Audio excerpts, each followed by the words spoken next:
Barakatah Yahweh, Barakatah Yahushua, Barakatah Yahweh, Barakatah Yahushua, Ba'ashem, Rakakwadash. Double honor to the apostles, the elders. Salutations to you, sincere brothers, teaching in truth and in sincerity. This lesson will be entitled Addressing the Comment Board. Lord, will you are edified? This question comes from Ambassador of Yahweh, Yahwadah. Lord, will you are edified? And it says, Shalom, Elder. Barakatah, Yahweh Bashem Al-Shah. I got a question. I've come across this when I first came into the truth, but it has escaped me. Now, I know we are in the third day, Hosea 6:2, for a total of 9 days, and that is incorrect, okay? When you go into Hosea 6:2, well, let's start at verse 1. Come and let us return unto the Lord Yahweh, for he hath torn, and he will heal. He hath smitten, and he will bind us up. How so? Let's continue to read. After 2 days will he revive us. So basically, we are actually in the midnight of the third day. After 2 days, he will, after 2 days, he will revive us. When you focus on revive, according to the Hebrew, Strong's H2421, pronounced as kaya, kaya, which means to live, have life, remain alive. This is symbolic for what? Us receiving the Holy Spirit, okay? Case in point, Ezekiel 37. In verse 4, again he said unto me, prophesy unto these bones, and say unto them, O ye dry bones, hear the word of the Lord Yahweh. And the reason why we would consider dry bones is because we didn't know who we were, okay? And this is for prophecy's sake, all right? Verse 5, thus saith the Lord Yahweh, thus saith the Lord power unto these bones, behold, I will cause breath to enter into you, and ye shall live. Going back into Hosea 6:2, after 2 days will he revive us, okay? Back into Ezekiel, the 37th chapter, verse 5. Thus saith the Lord, power unto these bones, behold, I will cause breath to enter into you, and ye shall live, and I will lay sinews upon you, and will bring up flesh upon you, and cover you with skin, and put breath in you, and ye shall live, and ye shall know that I am the Lord Yahweh. So this breath, all right, is symbolic for what? Us receiving the Holy Spirit. And via the Holy Spirit, we understand this truth. All right, we're able to navigate back and forth within the scriptures, and also within the truth, we understand who we are based on the concept of faith, okay? Back in Hosea 6:2, so after 2 days, he will revive us, which he did. And the third day, he will raise us up. Now, that's upon Yahushua's arrival, okay? And we shall live in his sight. So once Yahushua returns, then we will be raised up and live in his sight, okay? Case in point, Psalm 110:1. A psalm of David, the Lord Yahweh said unto my Lord Yahushua, sit you at my right hand until I make thy enemies thy footstool. Also, year of redeem. I think it's in Isaiah.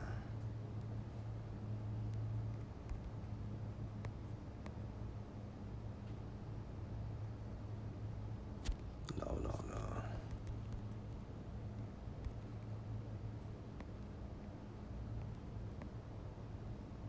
Yeah, Isaiah 63:3. For the day of vengeance is in my heart, and the year of my redeem is come.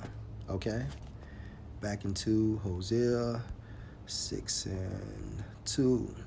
After 2 days will he revive us. So We are in the midnight of the third day. And the third day he will raise us up, and we shall live in his sight. And the only way we will be raised up and live in his it's like it. The only way we will be raised up and live in his sight, Yahweh has to release Yahweh Shai. Okay. Let's go back to the question.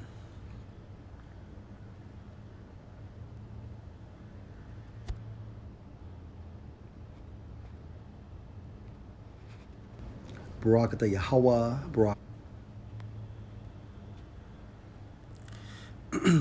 My question is this. I read the 2/3 of Zechariah 13:8 will not punish with Esau and Gentile nations. Let's go to, and I know E goes into slavery, Revelation 13:10. So let's go to Zechariah 13:8.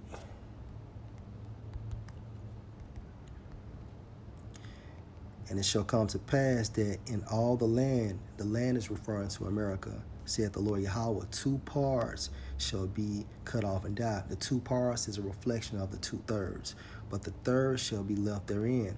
The third is talking about the elect, okay, which consists of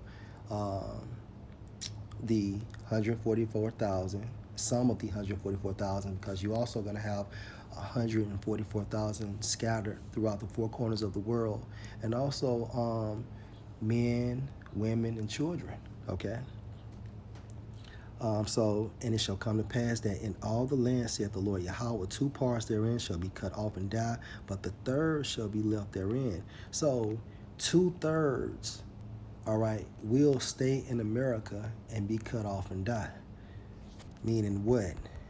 They will be punished with Esau and these other nations if they are not beamed up in those chariots. Okay, only the elect will be beamed up.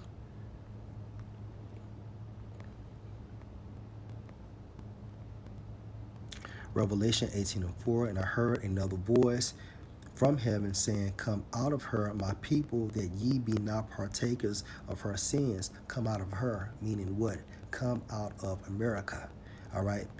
And that ye receive not of her plagues. So the plagues are what? These nuclear missiles making contact with this demographic, and only the elect will be beamed up in those chariots. 2/3 of our people will remain, okay, in this landmass to be destroyed with the other nations. All right, and that's point blank, period. Let's go to Revelation, the 20th chapter.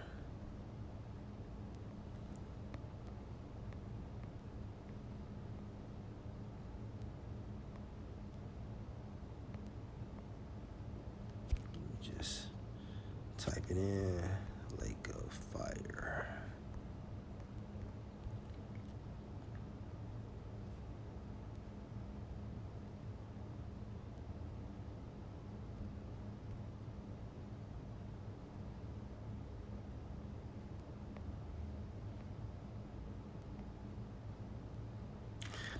Revelation 20:14, and death and hell were cast into the lake of fire. The lake of fire is a reflection of America. After nuclear destruction has been activated, this is the second death, right? Because the first death, Yahweh Ba'Shem Al-Shai destroyed the first world by what? Water. Now, the second death, he's utilizing fire. And whosoever was not found written in the book of life was cast into the lake of fire, the book of life. All right, only the elect are written within the book of life. 2/3 of our people are not. So 2/3 of our people will be destroyed, okay, in America along with these other nations, okay? Let's go back. And I know E goes into slavery, Revelation 13:10. Let's go there. He that lead into captivity shall go into captivity, and that's literal. So Esau led captivity, so therefore he must receive captivity. He that killed with the sword must be killed with the sword. Same format. Here is the patience and the faith of the saints, and this is what we are waiting on. Lord will, we are the hopeful elect. Okay, back into your question. Ezekiel 39, then they drop into the lake of fire and are no more. Okay, when you read Ezekiel 39, when you read this chapter, it's actually going into the destruction of Gog, which is symbolic for who? Russia. Okay, how Russia will be destroyed.